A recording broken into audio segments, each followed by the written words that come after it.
Okay,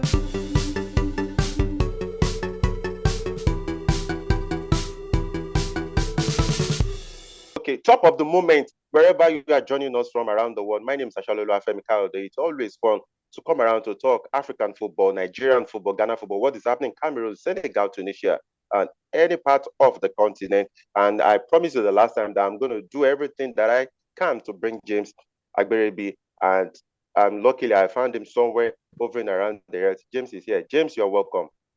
Yeah, thank you, Femi. It's a pleasure being back on the show today. Apologies to our fans. I was not available for our previous edition, so I hope my apologies are accepted. Okay, we'll ask them much later to know if your apologies are accepted. And what a nice childhood photo you have behind you right there. James, let's get started on the show. Of course, we'll start from Nigeria today, east or west. Home is always the best.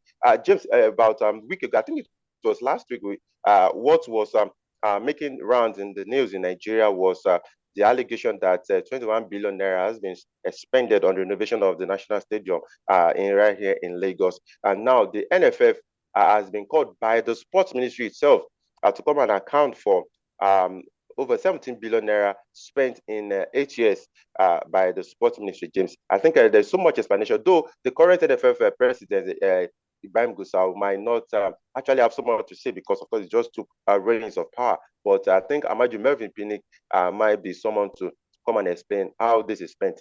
Sunday Dare, remember, is the outgoing sports minister, so perhaps he wants to do things accordingly before he leaves office.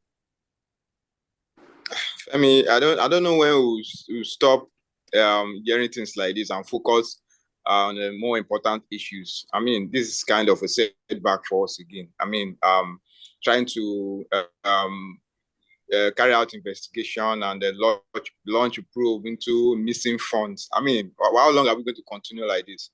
I mean, it just goes to show you the kind of people who run our football. That if we cannot trust people with funds, I mean, that is why you see our football the way it is. You know, when you have people who knows nothing about football and they are in charge of affairs in football, that's when you keep hearing things like this. I mean, it's very sad. I hope something good will come out of it, because this is something that we are talking about. You know, we've had instances where players are being owed match bonuses, allowances, but now you're hearing of even coaches. Yes, exactly. It's still being owed. Exactly. You know, we have coaches who have come out in the past to say they've not been paid for months, for years, and you keep hearing things like this, that a probe is going to hold for missing funds. I mean, Femi, our football will continue to nosedive. We are not going anywhere if we don't take care of all these things. I mean, it's very sad. It's shameful. You hardly hear things like this in other countries. In our own part of the world, when we go for tournaments, you keep hearing of players trying to boycott games because their fund allowances and bonuses have not been paid. You know, how are we going to concentrate in the major tournament like that? You know, but James, sorry to cut in my mind, I looked at the number of national teams that we have in Nigeria, and I do not know, but I think 17 billion naira is not on too much, because you have the Super Eagles, you have the under-23, you have the under-17, you have the under-20, you have the under-23, then you have the Super Falcons, you have the Falconet, you have the Flamingos.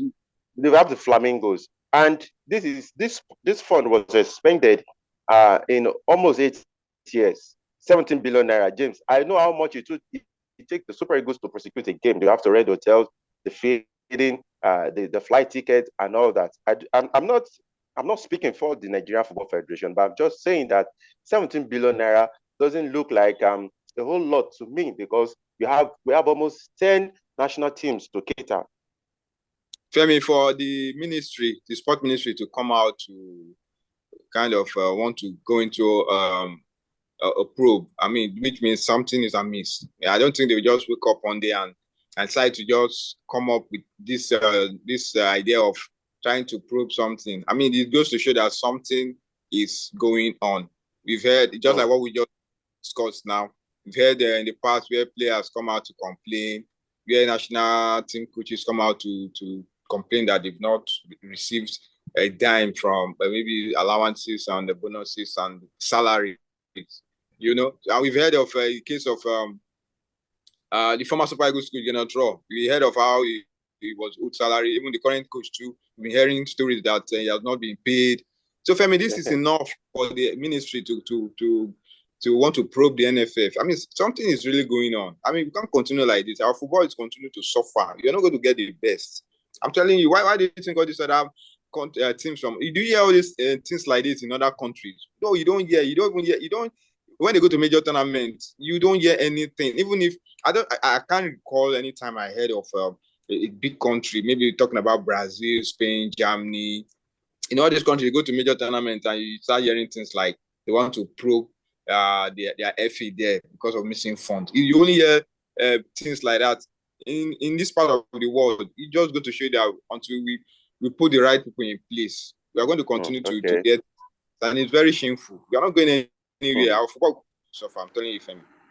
Okay, all right. Okay, so before we go, let's talk about the FIFA Under-20 World Cup. Remember that the World Football Governing Body they stripped Indonesia of that right due to their political maybe disagreement or crisis or so to say with Israel, who are also going to participate in the tournament. So yes, the FIFA has announced Argentina as a new host. So on Friday, Nigeria, the Gambia, Senegal, the champions, and of course Tunisia will be knowing their group opponents. And of course, James, with that, let's take a trip to Ghana, because in Ghana, the agenda has been set properly for Coach Chris Hughton. And the Minister of Sport in Ghana, Mustapha Ussif, has said that the target for Chris Hughton, they do not even, I'm sure the GFA do not really care about how well the Black Stars perform at next year's AFCON.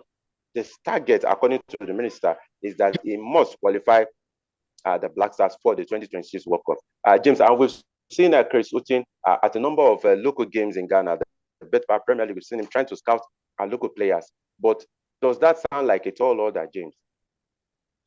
It shouldn't be a tall order. I mean, Ghana, the Black Stars, one of the biggest teams in Africa. So qualifying for the World Cup, I don't think Chris Hughton should be giving this kind of order. I mean, he should know that coaching the Black Stars, I mean, this is expected of you.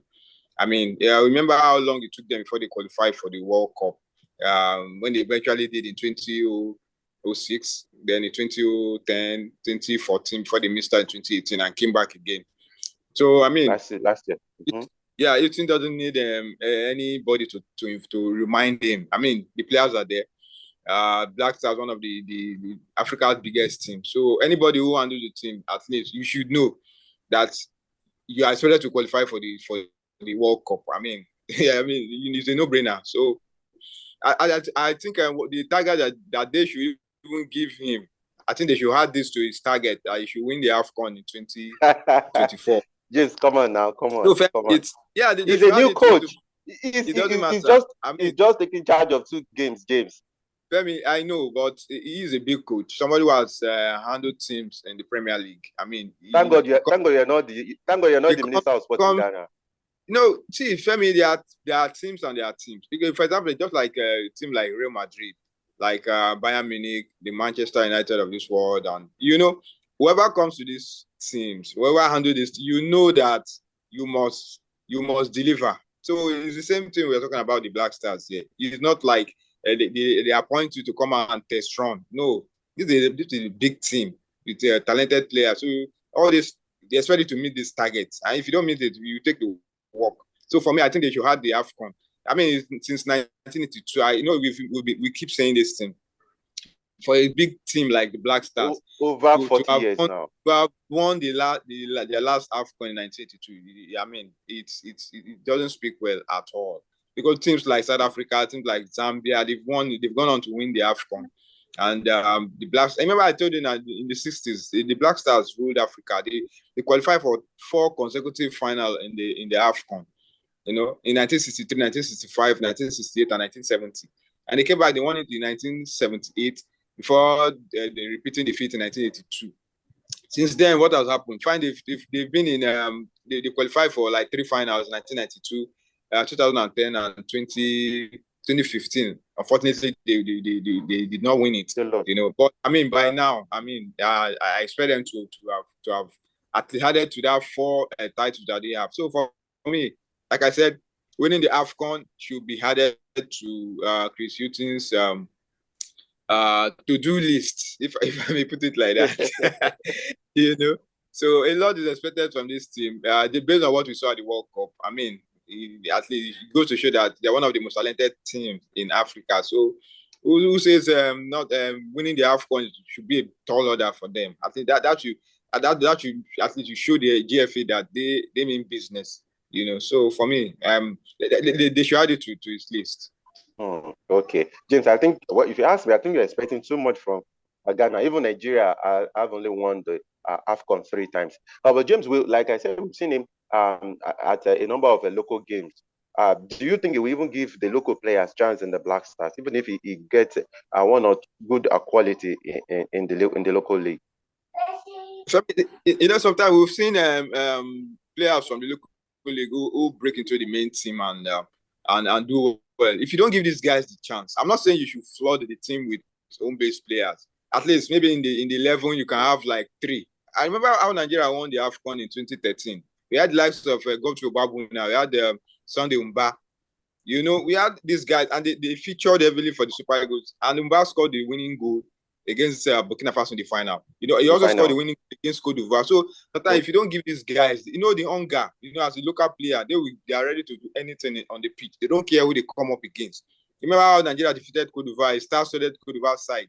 You know, when we had likes with some of the home-based guys, you know, sometimes these guys, they just want to prove themselves. So if you don't give them the opportunity, there's no way you know how good they are. They have talented players in the Ghana Premier League. So if you don't give them the opportunity, you keep banking only on the foreign-based players. I mean, you never know how good these guys are. The difference between some of the truth is different between these guys and the foreign-based players because they play in the Ghana Premier League. You know, those from abroad, they always have this preferential treatment. But sometimes it's good to mix them with these home-based players because that's when you get the best out of them. Because they want to become big stars too. So for him to go to venues to watch the games, I mean, at least it's commendable. It goes to show that he has them in his plans, and who knows, you come up with some talented players who will kind of add value to you know, and you know. So look, I told you that they are going to qualify for the AFCON. That one is a given for me. It's now left for the coach to come up with talented players who go on the end Ghana's AFCON droughts. Okay, so we'll still be talking about the Ghana Premier League maybe as we round up in the program. But James, I know this is going to be some sweet music to your ears in some way. But I know what has been dominating our discussion on social media, particularly on Twitter, the microblogging site, is the snubbing of Thomas Partey in the list of nominated players for Player of the Season in English Premier League. James, I don't know if you've seen that list, particularly in the midfield, are very, very competitive. But when you have the likes of James Maddison, I think it calls for question. Even a lot of people, like I was discussing with the producer before we started the program, that if a lot of people believe that Bruno Fernandes of Manchester United has done much more than James Maddison this season, but you have James Maddison on that list, and Thomas Partey was completely ignored. For me, when I saw the list too, I was kind of surprised because Arsenal are on the verge of ending their over 20 years. Is they opening up to 20 since 2004 when they won the Premier League last, and Partey has been very instrumental for Arsenal, you know, in that run. So for him not to even make the short list, fine. He might, at the end of the day, he might not, you know, get the final list. You know, for the team of the season, you know. But for him not to make that list, and you have somebody like James Maddison who is struggling with who spent half of the season in the hospital recuperating. Yes, you have him in the list. You know, so sometimes it goes. Sometimes I don't just understand the criteria for some things like this. Partey did not even make the list. You know, he has scored crucial goals for Arsenal this season. 3 goals, and they are spectacular goals. Remember the one he scored against Tottenham Hotspur in the 3-1 win. Then he scored against Bournemouth. Then crucial goals, you know. And at the end of the day, those who made the list, they felt he had not done enough to make the list. I mean, okay. I don't know. I saw some players there too. I felt, I mean, these guys cannot come near Partey, and they went on to make the list. So, well and good for the most important thing is for Arsenal to win the league, you know. So I believe he will be in the running for African Player of the Year, especially if Arsenal go on to win the league, because he has played a big role in the Arsenal's run. Remember when he was out and there was panic all over the place that will Arsenal be able to cope without this without Partey? And in some games when he's not playing well, I mean, he goes to show, he shows in the games where Arsenal have kind of maybe drawn or lost, you know. So for me, if he didn't make their list, for me, I feel that's injustice. I mean, Partey will always make my list, especially talking about this season. Finally, there was a period when he was out, where he has been able to come back and do well. But they have their reason why he didn't make the list. Why they decided to put people like Madison, people like some people that they cannot even come close to Partey when it comes to talent. I saw Rafinha of Fulham, and I asked how. You know, so I'm not well. I don't know whether I'm surprised, but for me, Partey is one of the best midfielders in Premier League, and he has shown it, especially this season. You know, so I believe that he's going to make a shot for Arsenal. Okay, all right. Okay, when I even looked at the stats, Partey, as out of the 26 matches that he's played for Arsenal in the Premier League this season, he started 24 out of the 26 of them. So that is to tell you how crucial he's been, how crucial he's been driving Arsenal forward. But I know for the Premier League title, I know James Agrebi is fasting and praying right now because the gap has reduced to just a 4 point between Arsenal and City. James, let's talk about Christian Atsu, though he's gone, but we can't stop talking about his legacy and some of the things that he's done here. Of course, we have a ship dealer, Oliver Kahn. I saw that. I saw that picture. That man doesn't look like the Oliver Kahn I know back there at Bayern Munich and for Germany. But the crux of the matter is, James, this man, the ship dealer, Oliver Kahn, has paid for 9 inmates who were waiting on Christian Atsu's list for their fines to be paid. He paid 13,320 Ghana cedis, James. This is someone continuing the legacy of Christian Atsu, something that Atsu started. Someone actually found sense in that and the importance to the society and has decided to continue with it. Yeah, that's what we keep saying about someone who has passed away. You know, their legacy lives on, and this is what we are seeing in the case of Christian Atsu. Because he did a lot. And I tell you, apart from his family, the people that will be affected by his death are those who one way or the other, they came in contact with him and he touched their lives. I mean, he goes to show that not just his family that will be so pained. A lot of people will be pained because this is somebody who, off the pitch, did a lot. He touched a lot of lives. It's a loss to all of us, yeah. Yeah, you know, and for somebody to now continue what he did, I mean, what better way to always remember him? And I pray that his foundations and every other project he couldn't complete when he was alive. I hope that they will be able to help him to make sure that this thing turn out successful, because you cannot allow somebody with such legacy, his dreams and everything, to just die off because he's no more. I mean, so I hope that other players will take a lead from this, and you know, when they are not playing again, at least they're able to do something that will touch their life, because they are people who a lot of young people look up to, you know, set good examples and the rest. So I just pray that you continue to rest in peace, and whatever he has laid down, the dream will continue to linger on. Okay. I know Christian Atsu, wherever he is in heaven right now, of course, he will be smiling down on the ship dealer, Oliver Kahn, for this. Of course, the 9 inmates were from the Kumasi Central prisons. James, finally, let's talk about hooliganism in African football. We can't in 21st century, Africa has not found a way to eradicate hooliganism in their football. Now, recently in Ghana, a referee abandoned a Division 1 game because of hooliganism in a place called Swedro in Ghana. And of course, barely 2 weeks ago, I don't know if you follow that story, James, we had fans of Tamale. They descended on their own team. They pelted the team's boss with stones. they injure some of their own players, and of course, the staff of the club, as well as damage their own boss.